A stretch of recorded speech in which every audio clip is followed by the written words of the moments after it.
Zoom, zoom, zoom, make my heart go boom, boom, my supernova girl, girl, girl, girl. I love that song. Do you guys remember this little thing called Disney Channel Original Movies, also known as DCOMs? Hi guys, my name is Priscilla and welcome back to my channel. I don't know what's been going on because I feel like for the past few days, weeks, months, potentially years, I have been in a very nostalgic mood. If you were someone like me that was growing up as a young kid in the 2000s, you know that we were being fed so well as children, particularly because of Disney, Nickelodeon, Cartoon Network. I remember early on Saturday mornings, I would watch, Kids WB. I remember watching JetX and all of those different networks that were out there. But something really interesting came back to me. Back to back to back to back for years and years, we were getting 3, 4, 5, 6 DCOMs coming out within a year. I think maybe sometimes even more, I don't know, but it was crazy. So what I actually decided to do is I wanted to be a little bit nostalgic with you all if you guys are 90s babies, 2000s kids, and I wanted to make a list of my top 10 favorite Disney Channel original movies. So enough talking, let's go ahead and jump into this list. Let's kick things off with number 10. I have Wendy Wu, Homecoming Warrior. First and foremost, Brenda Song. Brenda Song is the star of this movie. She's the titular character of this movie. If y'all know, Brenda Song was all over the Disney Channel in the 2000s. She has been in the game for quite a long time, and I feel like most people probably know her from starring as London Tipton on The Sweet Life of Zack and Cody. So what is the story of this movie? Basically, we have a character named Wendy Wu who is trying her best to become homecoming queen. Everything else takes a back seat. She is the priority. She wants to put herself first. This is a major goal of hers. But unfortunately, she ends up kind of having to choose something that is important to her versus the safety and the well-being of her family, of her community, of her town, and things like that. So it's one of those choice movies of okay, what's more important? Is it me or is it, potentially saving the greater good or helping the greater good? Moving on, we have number 9, and I have The Proud Family movie. I remember, guys, I just have to say, this movie just took you all over the place. It was a complete adventure movie. We have this insane story where Penny Proud is going through kind of a Home Alone type of thing where we know she loves her family, she respects her family, but they are just getting a little tad bit on her nerves at this point.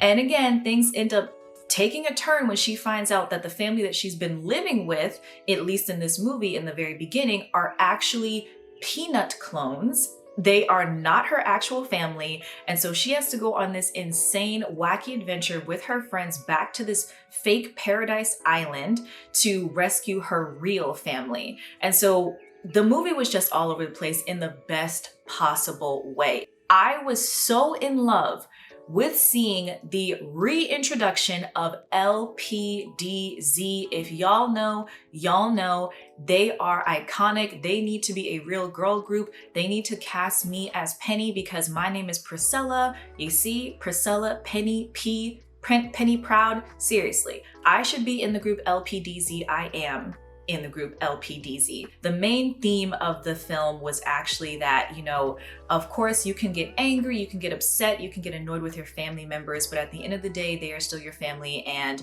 hopefully there's enough love and genuine connection to try your best to get them back if they've been taken over or replaced by Peanut clones. At number 8, we have the Even Stevens movie. This movie was one of those really fun movies because it was crazy.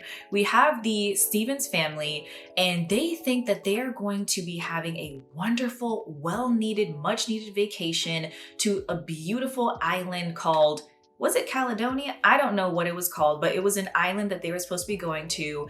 And they get there, it's beautiful, everything is going so well, it's a beautiful location, they're all happy. Things end up making a very sharp left turn when Lewis accusingly, basically they make it seem as though he's destroyed a sacred artifact or something like that, when it really was a plan. Again, this whole thing is a fake farce. But thankfully, towards the end of the film, they realize that they are actually being pranked, and then the game show is the one that is ultimately pranked at the very end. They are pranked on their very own show, as one of the characters says at the end of the film.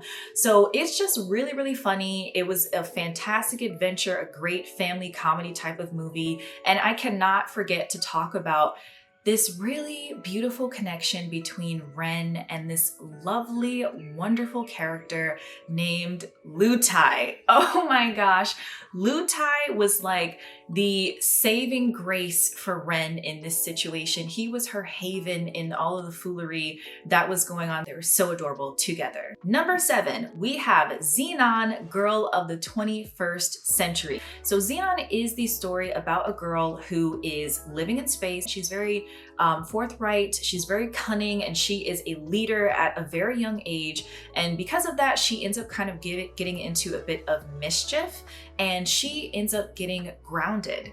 And not just grounded in her room in the space shuttle, but she gets literally grounded to the point where she has to go to Earth and live with her aunt. At the same time, she gets involved in this situation where there is like this conspiracy where I'm sure finances and stuff were involved, and people that were probably involved in politics and that type of thing were scheming, they were planning, they were plotting. Xenon ends up finding out, and she ends up kind of having to be this character that really helps to save the day on Earth and also back on the space shuttle, which is where she's from. And I have to talk about Protozoa. Zoom, zoom, zoom, make my heart go boom, boom, my supernova girl, girl, girl, girl. I love that song. Oh my gosh, Protozoa. I love that song. It was, I don't know why, but for whatever reason, to me, I just thought it was really fun.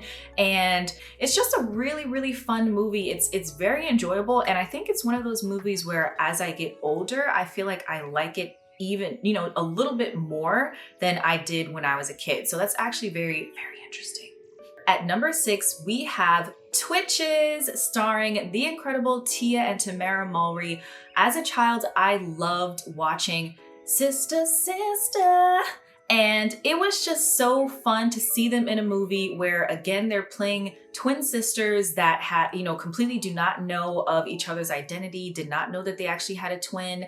And they did the same thing in this movie that they did in Sister, Sister, in the fact that they both discover each other in a mall or in like a department type store, shopping scenario type thing. So I was like, oh, this is a callback to Sister, Sister, which is really fun. So basically we have these two sisters that have been separated at birth. They're not actually from Earth, but they are from this other planet called Coventry, and they come from a family that has these types of powers, but a darkness ends up coming to that world, and the girl's father have to separate them and send them to different places on Earth. It's a very, very fun, exciting movie. Again, it's not just the fact that they discover that they are sisters and they can build this beautiful familial sister bond, but at the same time, they realize, oh my gosh, we're not even really from this planet, and we actually have a biological mother that exists and loves us and has been trying to find us, and we have this whole planet, we have this whole kingdom, we are princesses, we have this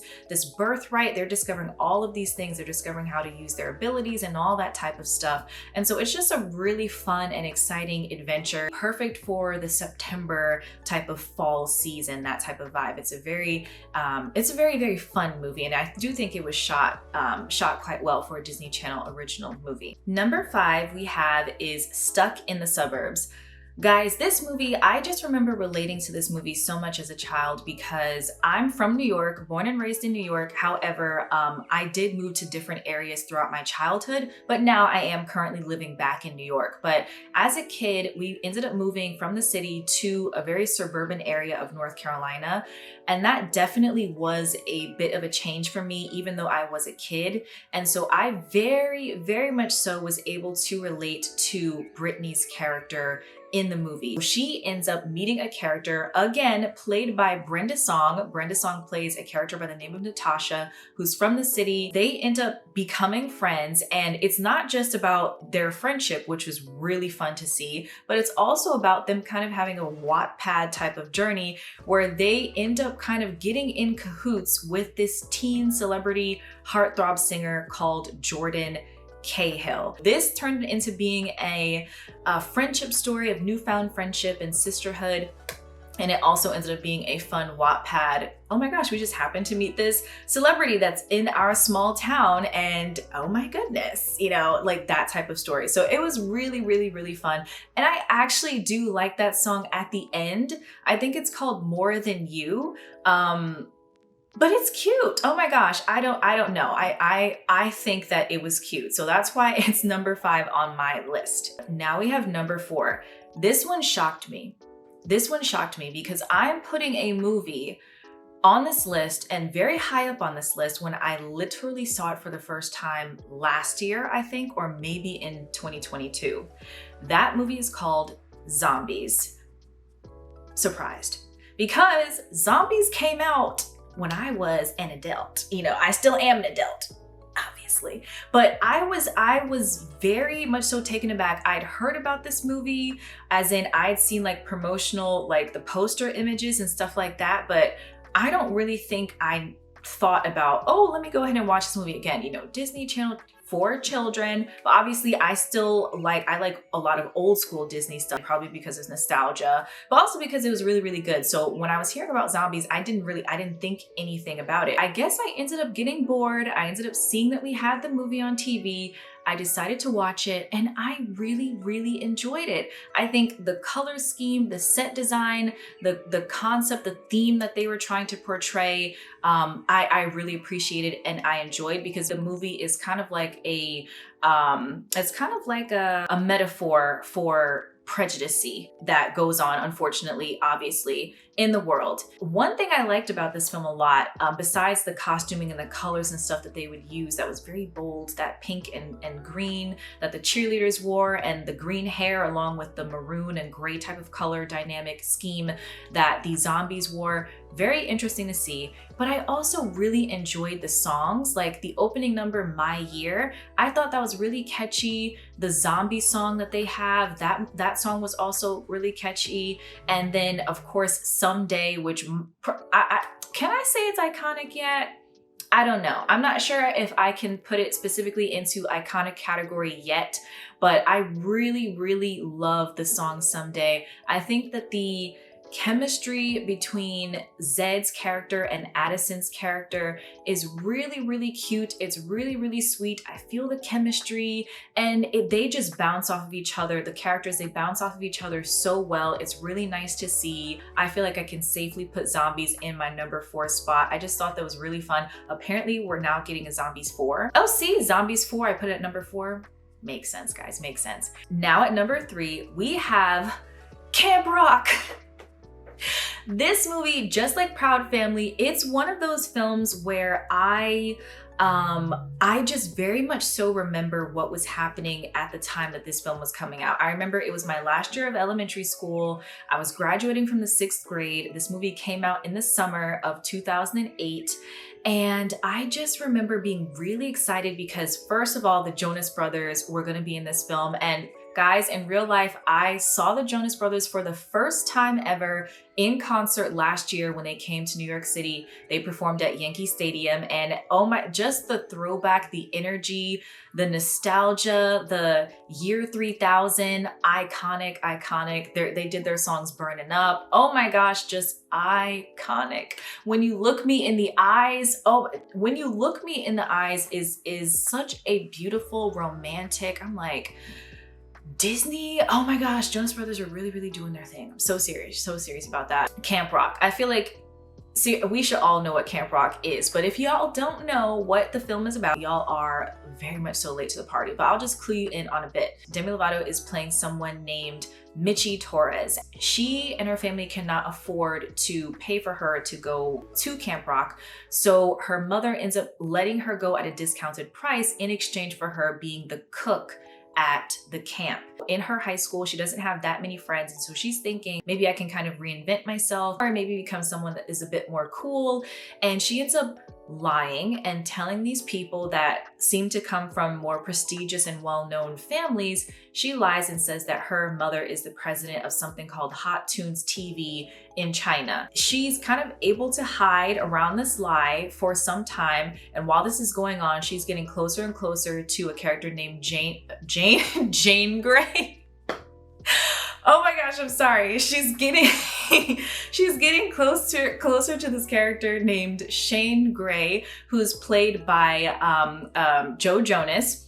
And oh my gosh, I thought that they actually really had cute chemistry. Gotta find you this simplistic scene, yet is so beautiful, of him and her just sitting by the water, and he has his guitar and he's just playing this song, and he says he just wanted to run something by her, and she's sitting there and not saying anything, but she has this smile on her face and he's just singing her this song. I think what's so sweet is because after he finishes singing, he gives her this kind of like unsure expression, like not sure if she actually liked the piece, and she really much so encourages him, like, no, I love it. And then she's like, and I don't lie. I'm like, girl, why did you just say that? You've been lying for quite some time. So I don't know why you said that in that moment, but that's probably my favorite moment in the entire film. I just thought it was so cute. I thought it was so sweet. The scene between Shane and Mitchie at the very end when they sing together and she's fusing her song, This Is Me. Well, he's fusing his song, Gotta Find You, with her singing This Is Me. And they come together at the end of the scene and they just end up like, holding hands. Was it in that scene? Like they end up holding hands, like they interlock.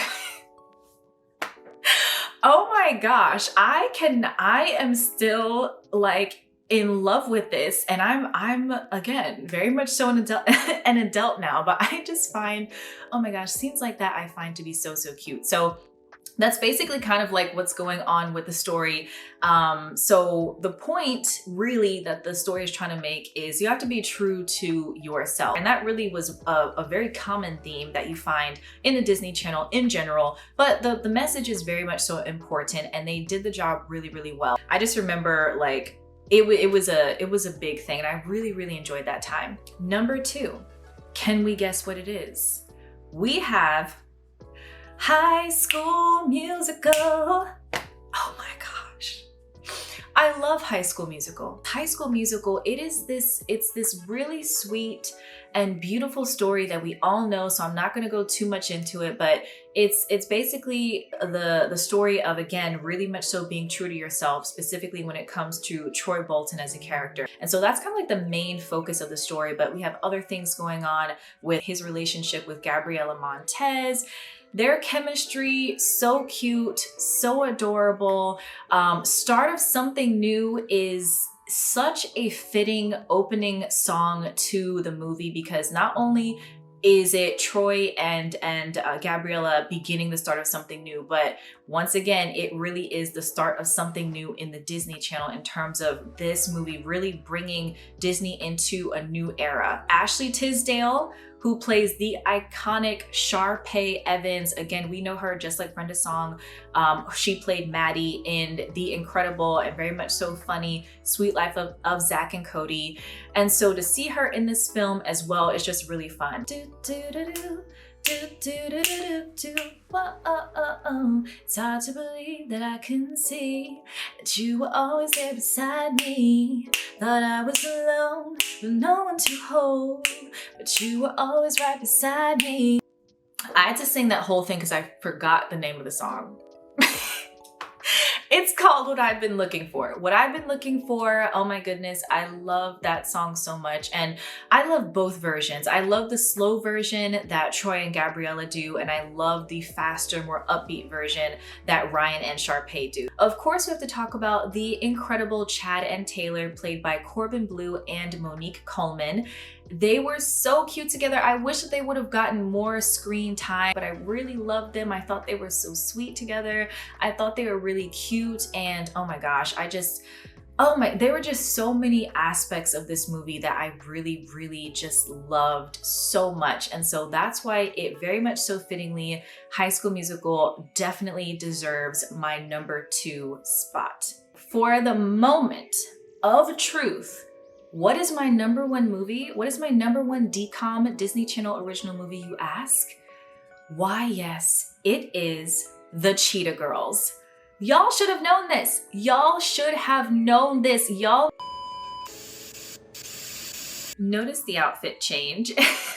Hey guys, I'm back. I was looking over some of my original footage and I realized that I did not say everything that I wanted to regarding the Cheetah Girls 2, and they definitely deserve it. So that's why I am back on a different day, a different outfit to go ahead and re-record this section of the video. So jumping back into it, Cheetah Girls 2.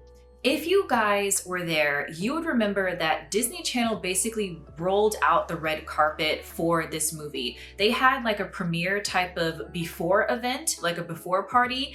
And I remember Miley Cyrus was there. She was hosting along with Corbin Bleu. I remember seeing Ashley Tisdale, Brenda Song, and there were just a lot of other Disney Channel celebs that were there to help basically promote the movie. The reason why the Cheetah Girls 2 had to be number 1 on my list is because they gave us everything. Great story, beautiful setting. It's set in Barcelona, Spain. And also they gave us one of the most iconic soundtracks in all of Disney Channel history. I mean, from beginning to the end, we have songs like Strut, Step Up, The Party's Just Begun, Dance With Me. To this day, I still listen to Dance With Me. And Drew Seeley, the man just has not gotten as much props as he deserves. Looking back over this video as I was editing, I realized that he's actually all over my list. Like, okay, first of all, again, he did Dance With Me in this movie. He was the singing voice for Troy Bolton in the first High School Musical, and he also was the singing voice for Jordan Cahill in Stuck in the Suburbs. And if you guys, you may not have realized this, but he also did a little bit of a cameo. Remember there's a scene where oh my gosh, where Natasha and Brittany are in the hotel and they're at the receptionist desk. The receptionist is actually being played by Mr. Drew Seeley himself. So the man definitely deserves his props. But getting back to the Cheetah Girls 2, they just delivered on all fronts. And even with the story, like it just transitioned so well from the first movie into the second movie, where we see that Galleria has grown so much in character. She's a much better leader, a much better communicator. And in this movie, she actually is the glue that is trying her best to hold the group together because all of the other members are being distracted by other things.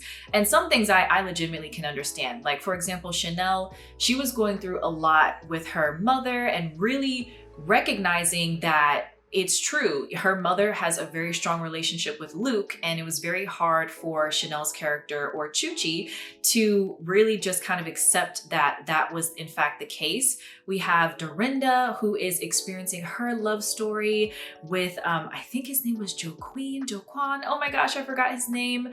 But the really charming dancer, they were so cute together. And then Aqua, she's just living her best life as a tourist. She's enjoying Barcelona and she's hanging out with Galleria's mom.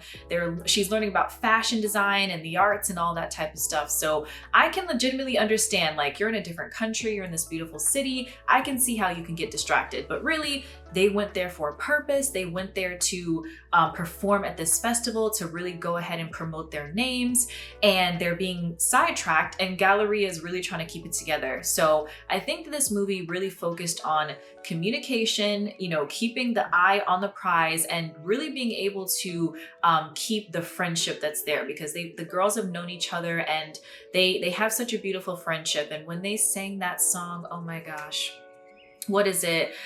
It's Over. Oh my gosh, that song also, that is one of the most beautifully made emotional ballads that the Disney Channel has produced. The girls sound so, so great. And so for all of those reasons and more, oh, guys, I cannot forget to talk about this aspect of the movie.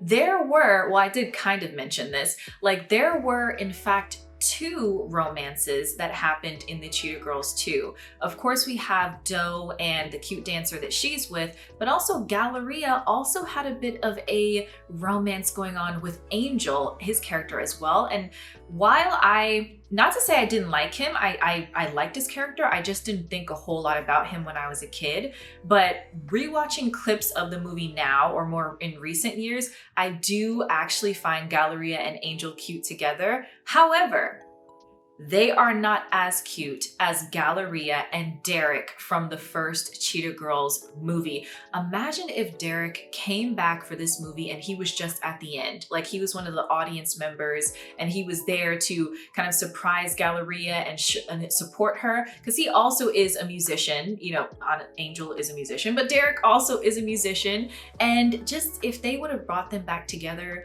guys, Derek, Galleria, they were so cute and adorable together. Their scenes when they're in the cafeteria in the first movie, there's scenes where she's really sad because the Cheetah Girls have experienced a falling out and she's playing on the piano. We go all around the world, we go all around the world. Although she was not as happy as I am singing the song, even though I don't care for that song. Obviously, that is a cheesy. It's basically sounding like the wheels on the bus go round and round. I'm so serious.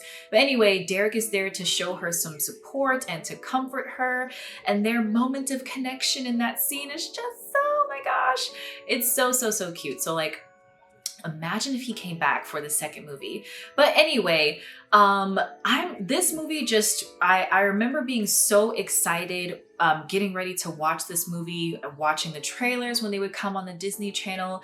And really, the Disney Channel delivered, because this is one of the rare instances in human history in which a sequel is actually better than the original movie. So guys, I had so much fun in making this video for you all. I loved just delving back into that nostalgia and remembering things that, you know, I was remembering, things that I was thinking, the things that I was seeing, you know, when I was a kid, and watching all of this type of content that the Disney Channel was producing for us. It was a great time, guys, to be a kid. So this is gonna be the end of my video, but before you guys go, I want you to go ahead and like this video to help me out with the YouTube algorithm, subscribe, and also hit the bell for notifications so that you can see when I post my next video.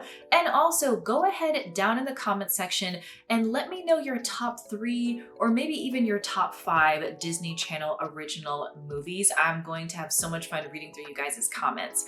Until then, as always, I hope you guys have a great and blessed day, and you will see me in my next video. Bye, guys.